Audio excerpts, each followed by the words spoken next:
जय हिंद दोस्तों। ताहिर एजुकेशन अड्डा में आपका मोस्ट वेलकम है। आज हम लोग पढ़ेंगे बिंदुसार के बारे में।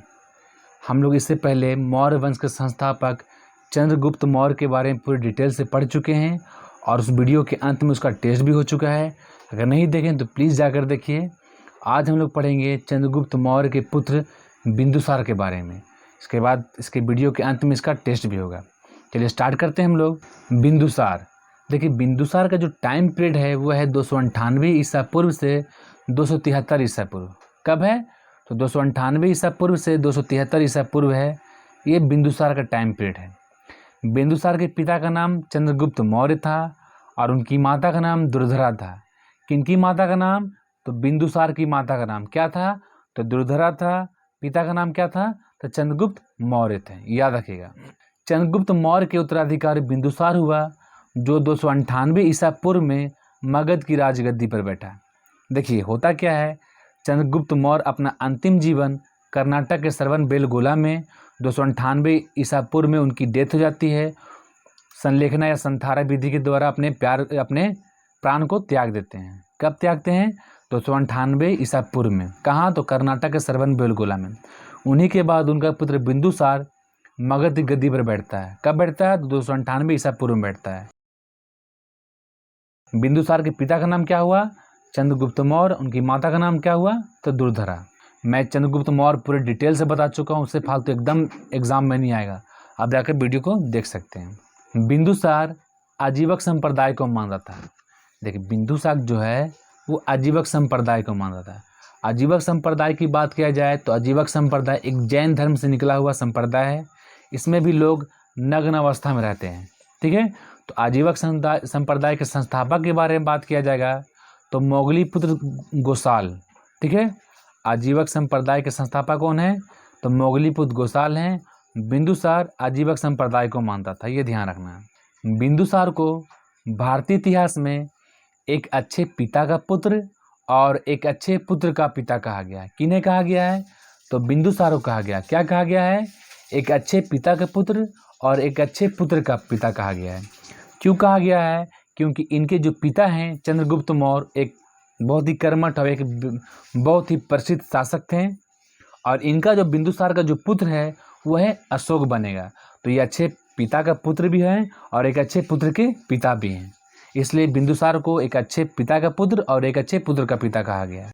बिंदुसार की उपाधि बहुत ही इंपॉर्टेंट है, इसको एकदम कॉन्सेप्ट से समझिएगा। देखिए बिंदुसार को अजातशत्रु कहा गया है। किस ग्रंथ में? तो ब्राह्मण ग्रंथ में बिंदुसार को अजातशत्रु कहा गया है। अमित्रोचेडस यूनानी ग्रंथ में बिंदुसार को अमित्रोचेडस कहा गया है। वायुपुराण में बिंदुसार को भद्रसार कहा गया है और वायुपुराण को छोड़कर सभी पुराणों में बिंदुसार को वारिसार कहा गया है। ये ध्यान रखिएगा। वायुपुराण बोलेगा तो भद्रसार और वायुपुराण को छोड़कर जितने भी पुराण हैं उनमें वारिसार। जैन धर्म में बिंदुसार क्या कहते हैं? तो जैन धर्म में बिंदुसार को श्रीसेन कहा गया है और चीनी ग्रंथ में बिंदुसार को बिंदुपाल के नाम से जाना जाता है। याद रखिएगा, बहुत ही इंपॉर्टेंट है ये, कई बार एग्जाम में पूछेगा। बिंदुपाल किसे कहा गया है? तो बिंदुसार को। किस ग्रंथ के अनुसार? तो चीनी ग्रंथ के अनुसार। बौद्ध विद्वान तारानाथ ने बिंदुसार को 16 राज्यों का विजेता बताया है। कितने राज्यों का? तो 16 राज्यों का विजेता बताया। किन है? बिंदुसार को। किसने बताया है? तो बौद्ध विद्वान तारानाथ ने बिंदुसार को 16 राज्यों का विजेता कहा। ये बहुत ही इंपॉर्टेंट है, कई बार एग्जाम में पूछा है। और बात है एक इम्पोर्टेंस में कि बिंदुसार मौर्य वंश का पहला ऐसा शासक था जिसने विदेशी शासकों से अच्छा संबंध रखा। इसी कारण इसके समय सीरिया के राजा एंटियोकस प्रथम ने अपना राजदूत डायमेकस को बिंदुसार के दरबार में भेजा। इससे 4-5 क्वेश्चन बनेगा, एकदम गौर समझिएगा। सबसे पहले डायमेकस किसके दरबार में आता है? तो डायमेकस बिंदुसार के दरबार में आता है। डायमेकस है कौन? तो ये है सीरिया के राजा एंटियोकस प्रथम का राजदूत। किन के राजदूत हैं? तो सीरिया के राजा एंटियोकस प्रथम का राजदूत हैं। कौन? तो डायमेकस। किसके दरबार में? तो बिंदुसार के दरबार में आता है। ठीक है। अब एंटियोकस प्रथम के बारे में जान लिया जाए तो एंटियोकस जो प्रथम है वो सेल्यूकस निकेटर के पुत्र हैं। किनके पुत्र हैं? ये सेल्यूकस निकेटर के पुत्र हैं एंटियोकस प्रथम। अब सेल्यूकस निकेटर कौन था? तो सिकंदर का सिकंदर का थल सेनापति सेल्यूकस निकेटर है, ये ध्यान में रखिएगा। डायमेकस जब सीरिया वापस जाने लगा तो बिंदुसार ने उसे 3 चीज़ों की मांग की। डायमेकस जब सीरिया वापस जाता है तो बिंदुसार 3 चीज़ें मांग करता है। पहला है मीठा शराब, दूसरा सूखा अंजीर, तीसरा है दार्शनिक। इन तीनों चीज़ों में से मीठा शराब और सूखा अंजीर डायमेकस ने बिंदुसार के दरबार में भेज दिया। ठीक है, मीठा शराब भेज देता है, सूखा अंजीर भेजता है, लेकिन दार्शनिक नहीं भेजता, क्योंकि वहाँ सीरिया के नियम के अनुसार दार्शनिक को किसी और देश में भेजना गैर कानूनी था। इसके कारण सिर्फ मीठा शराब और सूखा अंजीर भेजता है। किसके दरबार में? तो बिंदुसार के दरबार में, ये ध्यान रखिएगा। बिंदुसार के दरबार में मिस्र का शासक टॉलमी द्वितीय या इन्हीं को टॉलमी फिलाडेल्फस कहा गया है। किसको? टॉलमी द्वितीय को ही टॉलमी फिलाडेल्फस कहा गया है। इन्होंने अपना राजदूत डायनिसियस को भेजता, किसके दरबार में? तो बिंदुसार के दरबार में। और एक बात मैं बता दूं, लूसेंट के बुक में दिया हुआ है कि टॉलमी द्वितीय यानी टॉलमी फिलाडेल्फस जो है अपना राजदूत डायनिसियस को अशोक के दरबार में भेजते हैं, जो गलत है। एनसीईआरटी के बुक में डायनिसियस अशोक के दरबार में नहीं, बिंदुसार के दरबार में आता है, और जो एनसीईआरटी रहेगा वही सही है। ठीक है, तो बिंदुसार के दरबार में मिस्र का शासक टॉलमी द्वितीय, जिनको हम लोग टॉलमी फिलाडेल्फस कहते हैं, वो अपना राजदूत डायनिसियस को भेजता है। ठीक है, याद रखिएगा। डायनिसियस किसके दरबार में आता है? तो बिंदुसार के दरबार में आता है। बिंदुसार के समय तक्षशिला में 2 विद्रोह हुआ। कहाँ विद्रोह हुआ?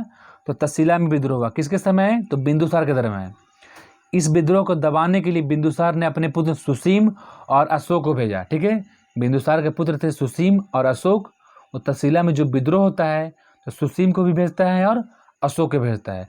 जब तक्षशिला में विद्रोह होता है उस समय अशोक जो है अवंती का राज्यपाल होता है। कहाँ का राज्यपाल होता है? तो अवंती का राज्यपाल होता है, याद रखिएगा। बिंदुसार की मृत्यु के बाद उसका पुत्र अशोक गद्दी पर बैठता है। किसका पुत्र? तो बिंदुसार की मृत्यु के बाद बिंदुसार का पुत्र अशोक गद्दी पर बैठता है। जब अशोक पढ़ाऊंगा मैं पूरे डिटेल से, अब बहुत लंबा चैप्टर है अशोक। ठीक है, और एक बात बता दूं कि बिंदुसार का नाम बिंदुसार कैसे पड़ा, एकदम समझिएगा कॉन्सेप्ट के साथ। देखिए, बिंदुसार का जो नाम बिंदुसार पड़ा है, एक बहुत इंटरेस्टिंग फैक्ट है, इसके बारे में थोड़ा जान लीजिए, नॉलेज होगा। देखिए, बिंदुसार का जो नाम बिंदुसार कैसे पड़ा, छोटी सी स्टोरी है कि बिंदुसार के पिता होते हैं चंद्रगुप्त मौर्य। ठीक है, और उनके जो प्रधानमंत्री हैं, चंद्रगुप्त मौर्य के प्रधानमंत्री, उनका नाम है चाणक्य। ठीक है, होता क्या है, चाणक्य जो है हर शिक्षा हर दीक्षा चंद्रगुप्त मौर्य को देते हैं, चाहे वो पढ़ाई की शिक्षा हो या तलवारबाजी हो, लाठी चलाना हो या फिर तीरंदाजी हो, हर शिक्षा में माहिर करते हैं। फिर भी चाणक्य को कहीं ना कहीं डर होता है कि हो सकता है किसी तरह से चंद्रगुप्त मौर्य को आदमी मार सकता है। इसलिए क्या करते हैं, चाणक्य चंद्रगुप्त मौर्य को पर डे प्रतिदिन खाने में सरसों के बराबर जहर देना स्टार्ट कर देते हैं। किनके खाने में? तो चंद्रगुप्त मौर्य के खाने में प्रतिदिन सरसों के आकार के बराबर विष देना स्टार्ट करते हैं। और सरसों का आकार बहुत छोटा है, इसलिए कुछ होता नहीं है। धीरे धीरे धीरे धीरे उनका बॉडी जो ऑब्जर्व कर लेता है, उसके बाद 1-2 महीना के बाद वो सरसों के जो दाने का आकार उसको धीरे धीरे बढ़ाते हैं। फिर कुछ महीने के बाद धीरे धीरे बढ़ाते हैं। उसके बाद प्रतिदिन चंद्रगुप्त मौर्य के खाने में थोड़ा सा जहर डाल दिया जाता है, और उनका बॉडी जो है जहर को ऑब्जर्व कर लेता है। इसका मकसद ये होता है कि कोई भी इंसान अगर जहर देकर चंद्रगुप्त मौर्य को मारना चाहे तो वो नहीं मार सकता, क्योंकि उनका बॉडी पहले ही ये जहर को ऑब्जर्व कर लेता है। इसके बाद जब चंद्रगुप्त मौर्य की शादी होती है, फिर भी चाणक्य ही चंद्रगुप्त मौर्य को खाना देता है। एक दिन ऐसा होता है, चंद्रगुप्त मौर्य खाना खाते हैं और खाना का जो जूठन होता है उनकी पत्नी दुर्धरा खा लेती है। ये दोनों को, चंद्रगुप्त मौर्य को भी नहीं पता होता कि मेरे खाने में जहर मिलाया जाता है। ठीक है, और दुर्धरा खा लेती है। दुर्धरा उस समय पेट मतलब कि प्रेग्नेंट होती है। अचानक से जब दुर्धरा की तबीयत खराब होती है, क्योंकि जहर का खाना होता है, विष वाला खाना होता है, तो दुर्धरा का तबीयत खराब होता है अचानक से। और इतनी तबीयत खराब हो जाती है कि बताया जाता है कि माँ या बच्चा किसी को एक को बचाया जा सकता है।